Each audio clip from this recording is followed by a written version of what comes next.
Contestant आ जाए। आ जाओ यार, आ जा रे। आ जा रे। एमएस उदित जी यार।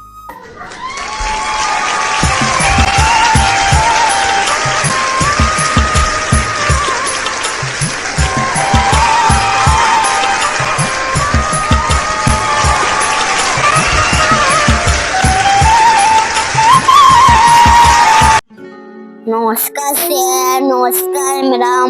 नमस्ते। आपके नाम क्या है? আমার নাম স্যার ম্যাডাম রাজা। আমার মা বাবা ভালোবেসে নাম রেখেছিল রাজা, কিন্তু আজকে দেখতে পাচ্ছেন আমি রাজার মতো আছি। এই ছিঁড়া জামা কাপড় পরে আজকে আইনন মঞ্চে এসেছি। क्यों क्यों ऐसा क्यों ऐसा? ম্যাডাম, আমার মা বাবা আমাকে ছেড়ে চলে গেছে সেই না ফেরার দেশে। अरे बाप আমি যখন একদম ছোট ছিলাম তখন আমার মা বাবা মারা গেছে। आप प्लीज मत रोइए। आपको दुनिया की सारी खुशियां मिले, आपके जितने भी गम है वो सारे दूर हो जाएं। मैं नेहा कक्कर दिल से बोल रही हूँ कि मैं ही नहीं पूरा भारत देश अब से आपका फैन होगा। क्या बात है, वाह वाह वाह, क्या बात है। আর এই পৃথিবীতে আমার আপন বলতে কেউ নেই। कितने साल के? ম্যাডাম, আমার বয়স মাত্র 5 বছর। आप गाना सीखते? গান আমি কি করে শিখবো ম্যাডাম বলুন? গান আমাকে কে শিখাবে? আমি দুবেলা দুমতো ঠিক করে খেতেও পারে না, আমি গান শিখবো কি করে? अच्छा, কেউ দেখা যাচ্ছে খেয়ে দিয়ে এটো ফেল দেয়, সেই তো আমি কুড়িয়ে খেয়ে নিই। আবার কখনো ডাস্টবিনে পচা খাবার ফেল দেয়, আবার ভালো খাবার ফেল দেয়, সেই খাবারই আমি খাই। से घिनौना काम कोई कर ही नहीं सकता। यहाँ आप आए हो, सबसे पहले गाना शुरू करने से पहले आपसे मैं गले मिलना। কি করবো স্যার ম্যাডাম বলুন? খেতে হবে পেটের জ্বালায়, আর আমাকে কেউ খেতেও দেয় না। আমি একজন ছোট শিশু, কেউ আমাকে আমার দিকে তাকায় না। देखिए, एक बात तो आपको ये बात हमें बतानी पड़ेगी, और वो दिन दूर नहीं है कि लोगों का नज़रिया आपके लिए बदल जाएगा और एक सुपरस्टार के रूप में आपको दुनिया ज़रूर देखेगी, बिकॉज इंडियन आइडल ने आपको वो मंच दिया है। তাহলে ম্যাডাম বলুন, আমি খেতেই পারি না, তাহলে গান শিখবো কি করে? सही बात है। क्या बात।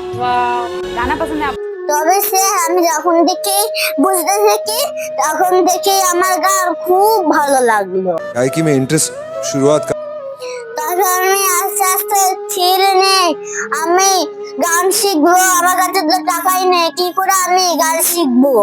তারপর আমি চায়ের দোকানে টিভিতে গান শুনি আর রেডিওতে গান শুনে আস্তে আস্তে আমি গান করতে শুরু করি। এরপর আমি রাস্তাঘাটে বাজারে গান গাওয়া শুরু করি। লোকজন আমার গান শুনে কিছু খাবার দিত, আবার পয়সাও দিত। वाह, क्या बात है। এই করে আস্তে আস্তে আমার পেটটা চালায়। को देख के मुझे लगता है कि काश मुझ में ऐसी हिम्मत होती। ম্যাডাম, আমার একটু কষ্ট হতো না। যখন আমার মা বাবার কথা মনে পড়তো তখন আমার খুব কষ্ট হতো। मुझे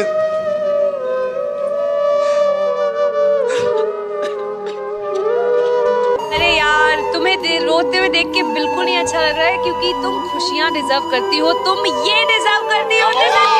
তখন আমি ভগবানের কাছে বলি, তুমি একজন মেয়ে আমাকে কত কষ্ট দেবে? আমি একজন ছোট দুধের শিশু, তুমি এত কষ্ট আমাকে না দিলেও পারতে। मैं इमेजिन भी नहीं कर सकती थी कि आपके साथ इतना कुछ बीता है।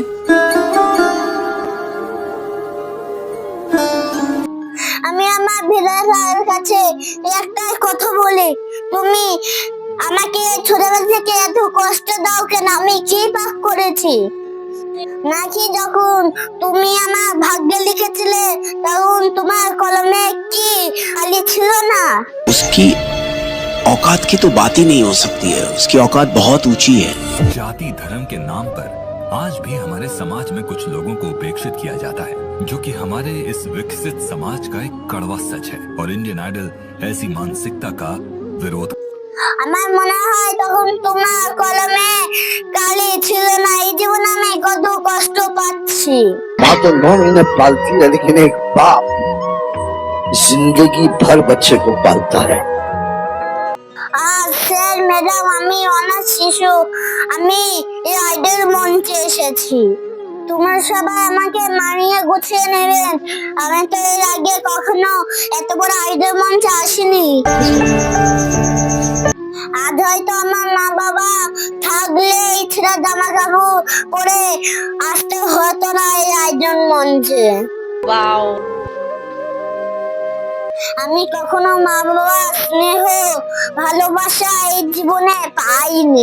আমার মতো ছোট সন্তানরা থাকে মা বাবার বুকে, আর আমি পড়ে থাকি রাস্তাঘাটে আর ফুটপাতে। আমাকে কেউ কেন দিন আদর করলো না।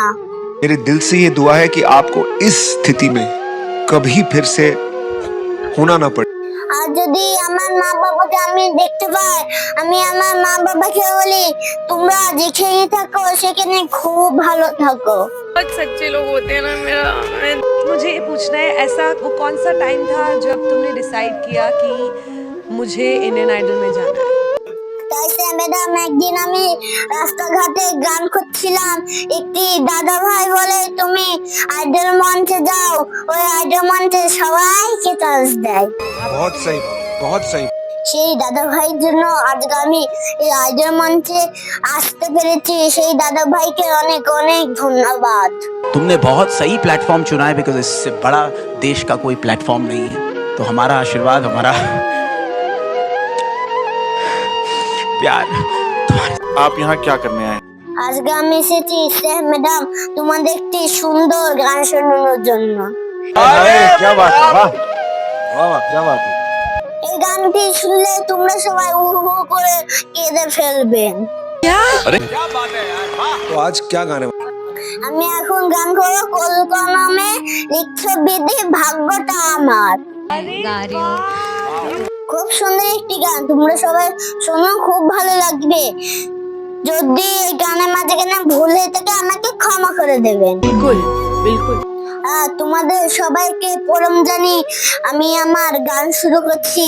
নমস্কার। हमारे पास जो कारीगरी है वो ये है, और ये दिखाओ, चलो गाओ। কোন কলমে লিখছো বিধি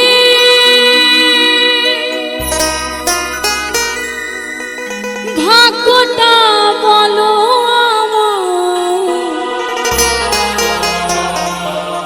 আমার সুখ লেখার কালে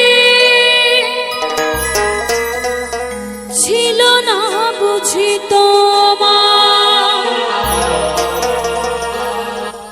দু চোখেতে কোথা থেকে আসে এত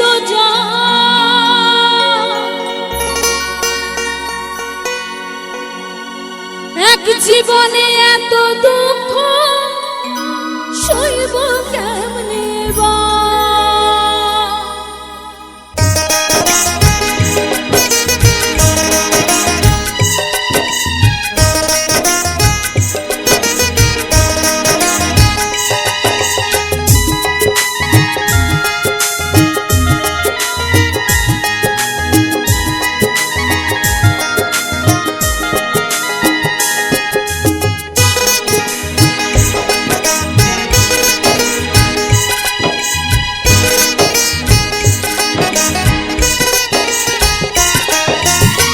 কোন কলমে লিখছো বিধি ভাগ্যটা বলো না আমার সুখ লেখার কালে ছিল না বুঝি তোমার কোন কলমে লিখছো বিধি ভাগ্যটা বলো না আমার সুখ লেখার কালে ছিল না বুঝি তোমার দু চোখেতে কোথাও থেকে আসে এত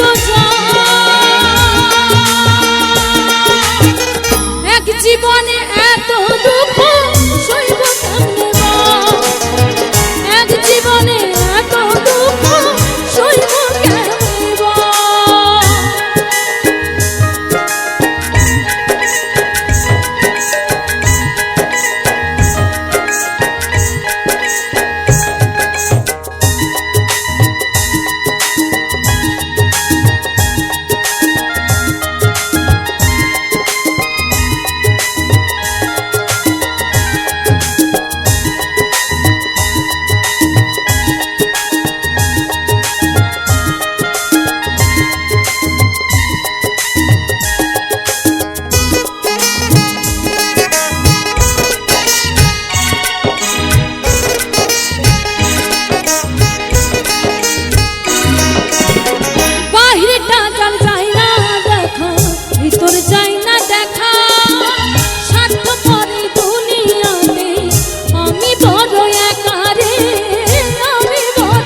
শেষে বুকটা ভাসে চোখের জলে সুখে নাই কপালে রে সুখ নাই কপালে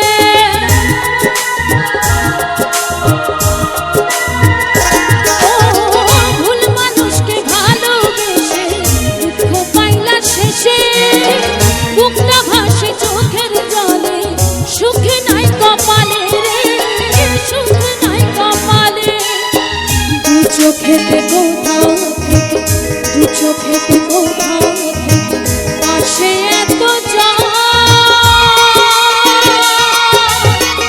এক জীবনে এত দুঃখ সইব কেমনে বল এক জীবনে এত দুঃখ সইব কেমনে বল কোন কলমে লিখছো বিধি ভাগ্যটা বলো আমার সুখ লেখার কালি ছিল না বুঝি তোমার কোন কলমে লিখছো বিধি ভাগ্যটা বলো আমার সুখ লেখার কালি ছিল না বুঝি তোমার দু চোখেতে কোথাও থেকে দু চোখেতে কোথাও থেকে আসে এত জল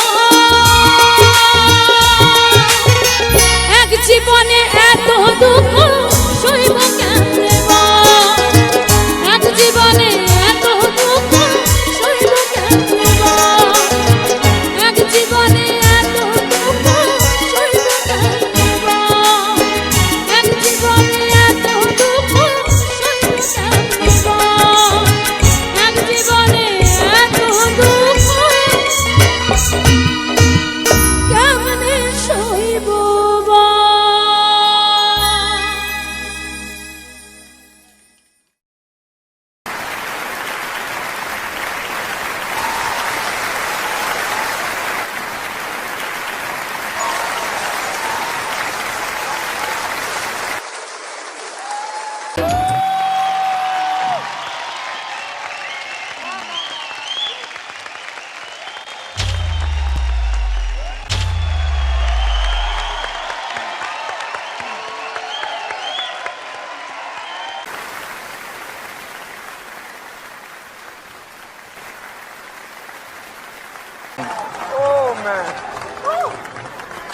ये चीर दो, दिल निकालो।